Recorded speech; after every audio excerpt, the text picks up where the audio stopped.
I got so much motherfucking design on right now. Break it down, bring it back, make it clap. I got 3 old thoughts, new guap, wear that thing. Bitches on my line, and you know. Assalamualaikum warahmatullahi wabarakatuh. Perkenalkan, nama saya Anita Maharani. Di sini saya dan teman-teman kelompok saya akan mempresentasikan tentang investasi mata kuliah teori ekonomi makro. Bab 1. Latar belakang. Penghasilan yang kita terima akan dipergunakan untuk mengkonsumsi dalam memadati keinginan utama, inferior maupun tersier. Namun, kebutuhan di masa yang akan datang ataupun kebutuhan mendesak tidak dimasukkan dalam alokasi pengeluaran sebagai pengurangan penghasilan. Disinilah perlunya penanaman modal buat menjatah peroleh yang kita terima buat memadati keinginan di periode yang akan muncul. Oleh disebabkan tersebut, penundaan konsumsi bisa diamuskan ke dalam suatu aktivitas maupun teknik pembuatan yang produktif yang kelak hasilnya bisa dimakan, bisa dikatakan sebagai penanaman modal atau investasi. Pada dasarnya, sebelum seseorang atau para investor memulai investasi, mereka biasanya mengolaksasikan terlebih dahulu anggaran selaku teratur buat ditabung. Pay yourself, bayarlah diri kamu terlebih dahulu dengan menyimpan uang. Sehabis anggaran terkumpul dengan pas, ambillah dan mulailah dengan penanaman modal yang mampu diawali dengan modal yang relevan sedikit, misalnya dengan reksa anggaran. Bab 2. Dasar teori atau landasan teori. Mengapa investasi harus dilakukan mulai sekarang? Agar kita terhindar dari yang namanya inflasi dan kita bisa menjamin kita mendapat mengantongi manfaat di periode di waktu yang akan muncul, juga membantu memenuhi kebutuhan di waktu mendatang. Taksiran dalam perkembangan ekonomi buat mempengaruhi jalannya perekonomian bisa membesarkan taksiran pengeluaran dalam kondisi perekonomian. Alhasil, lingkungan profesi bisa tumbuh serta akibatnya penghasilan publik juga mendapati kenaikan. Dari paparan di atas, bahwa investasi disimpulkan mempunyai peran yang sangat besar bagi perekonomian suatu negara karena dapat menciptakan dan membesar kapasitas produksi perekonomian dengan cara meningkatkan persediaan terhadap modal. Investasi atau penanaman modal berhubungan dengan keuangan dan ekonomi, di mana investasi merupakan akumulasi dari suatu bentuk aset dengan harapan mendapat keuntungan pada masa yang akan datang. Investasi merupakan aktivitas atau keinginan berupa penundaan konsumsi melalui investor di masa yang sekarang dan jumlah tertentu pada suatu aset yang efisien, dengan tujuan memperoleh keuntungan di masa yang akan datang pada tingkat sesuai dengan yang diharapkan, tentunya yang lebih baik daripada mengkonsumsi di waktu sekarang atau di masa yang sekarang. Bab 3. Pembahasan. Pengertian investasi. Makna dari investasi adalah mengeluarkan suatu finansial atau sumber daya lainnya yang dimiliki untuk memiliki suatu aset di masa sekarang yang bertujuan untuk memperoleh keuntungan di masa yang akan datang. Aset-aset yang dimaksud tersebut adalah uang cash, rumah, surat berharga, bangunan, dan yang lainnya yang bernilai ekonomi. Investasi berupa aset finansial sekuritas yang bisa diperdagangkan melalui pasar yang terorganisir. Pihak-pihak yang biasa melakukan kegiatan investasi atau disebut investor bisa bersifat perorangan ataupun bersifat institusional. Institusional investor umumnya adalah perusahaan-perusahaan yang bergerak pada bidang finansial seperti perusahaan asuransi, bank dan lembaga sifat pinjam, investment, company, dan lain-lainnya. B. Jenis-jenis investasi.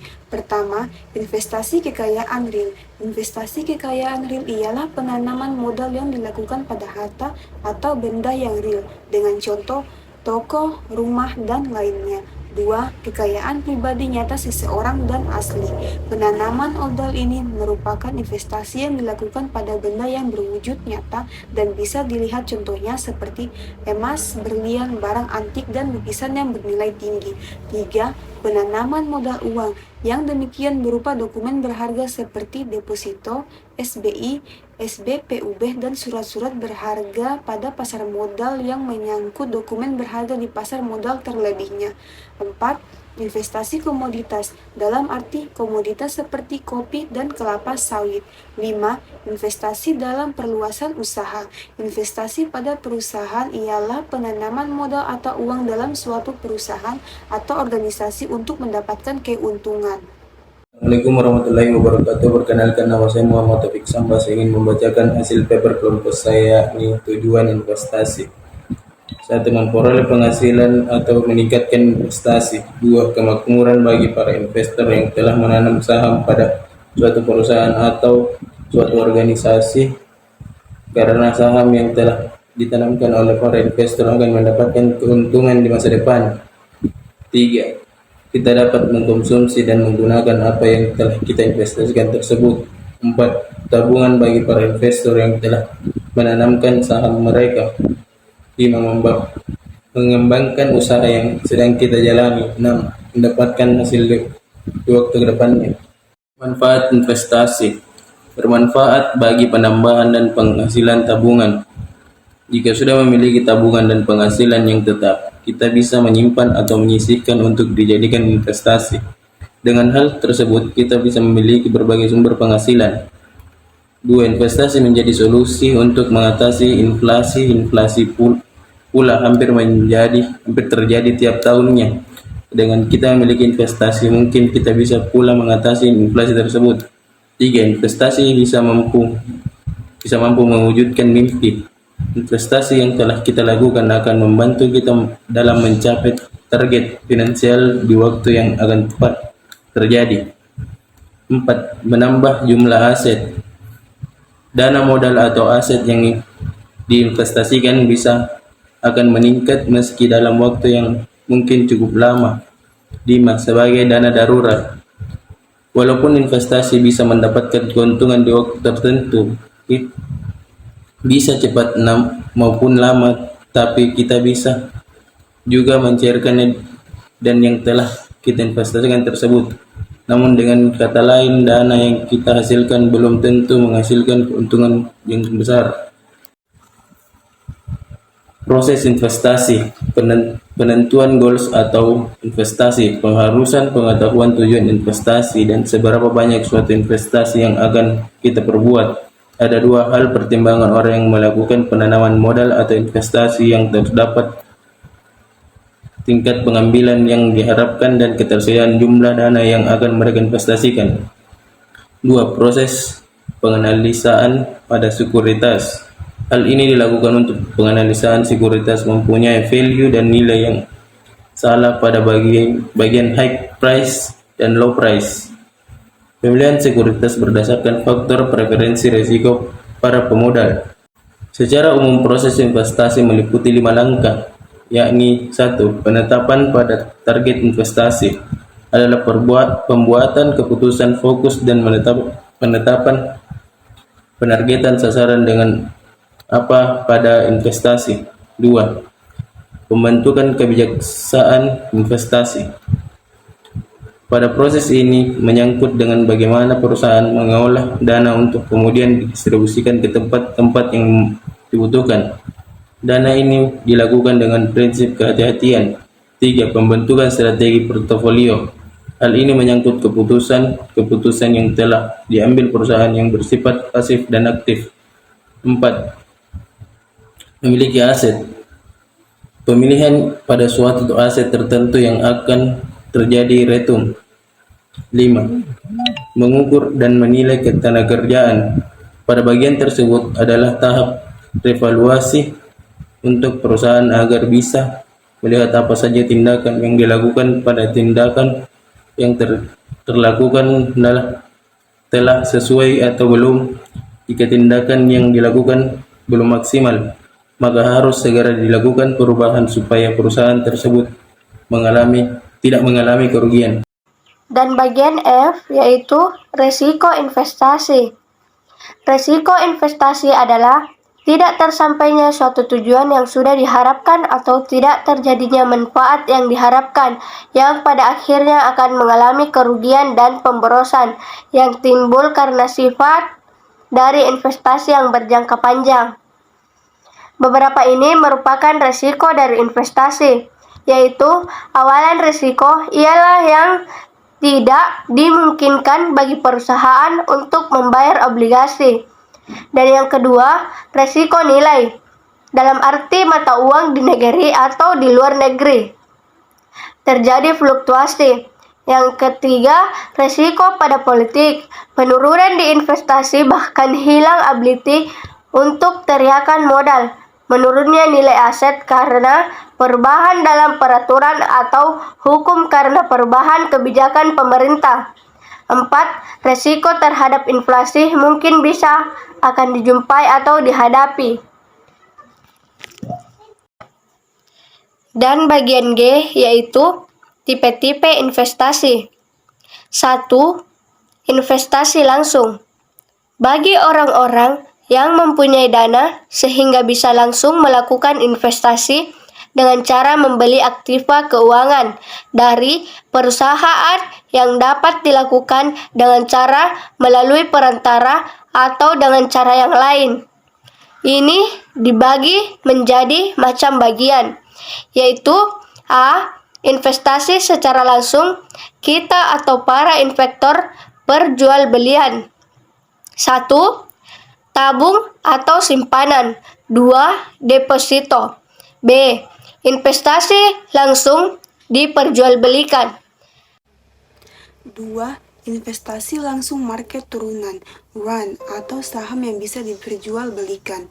Put option atau orang yang memberikan pada sang pemilik yang menjual di harga waktu yang telah ditentukan. Call option, pembelian sebuah aset pada harga tertentu dan sudah atau belumnya tanggal jatuh tempo. Putus kontrak, kontrak yang dilakukan pembeli dan penjual untuk menerima penyerahan sejumlah aset dalam harga, jumlah dan batas waktu tertentu. 2. Investasi yang tidak secara langsung. Pada ini, indirect investment ialah mereka atau orang yang kelebihan dana dapat mengambil keputusan investasi tidak secara langsung, ikut serta mengambil keputusan aset, tapi juga memegang saham dan obligasi. Orang yang berinvestasi secara langsung biasanya tidak terlibat dalam pengambilan keputusan. Bab 4. Kesimpulan, sesungguhnya investasi itu sangat diperlukan dan sangat bermanfaat bagi seseorang. Dengan adanya investasi, kita dapat mempunyai simpanan ataupun tabungan untuk menunjang kebutuhan yang tidak pasti di waktu tertentu. Dengan ini, kita bisa mempunyai pegangan ataupun saham yang jumlahnya pasti tidak sedikit. Kita tidak tahu dengan rencana Tuhan pada kita. Bisa saja mengalami inflasi, penurunan pendapatan, atau bahkan juga kita bisa mengalami kebangkrutan. Dengan adanya investasi tersebut, kita bisa memiliki bekal untuk mencegah atau bahkan kita bisa mengatasi masalah-masalah tersebut dengan mudah dan tenang. Mudah dan tenang karena kita telah memiliki tabungan investasi. Walaupun pada dasarnya, investasi tidak langsung mendapatkan keuntungan dengan waktu yang cepat. Biasanya dalam sebuah investasi memerlukan waktu yang lama, hingga modal dari investasi tersebut bisa kembali, dan kembalinya pun dengan jumlah yang sangat besar jika investor tersebut melakukan penanaman saham yang besar pula. Pasti, dalam sebuah tindakan juga memiliki sebuah risiko yang harus kita terima. Begitu pula dengan investasi. Mungkin beberapa investor juga pasti pernah mengalami kegagalan dalam melakukan investasi. Beberapa contoh ini kegagalan dalam melakukan investasi seperti tidak adanya tujuan. Biasanya, para investor hanya melakukan investasi karena tergiur dengan keuntungan yang akan mereka dapatkan di waktu yang akan datang. Tapi, mereka tidak mengerti dengan tujuan melakukan investasi tersebut.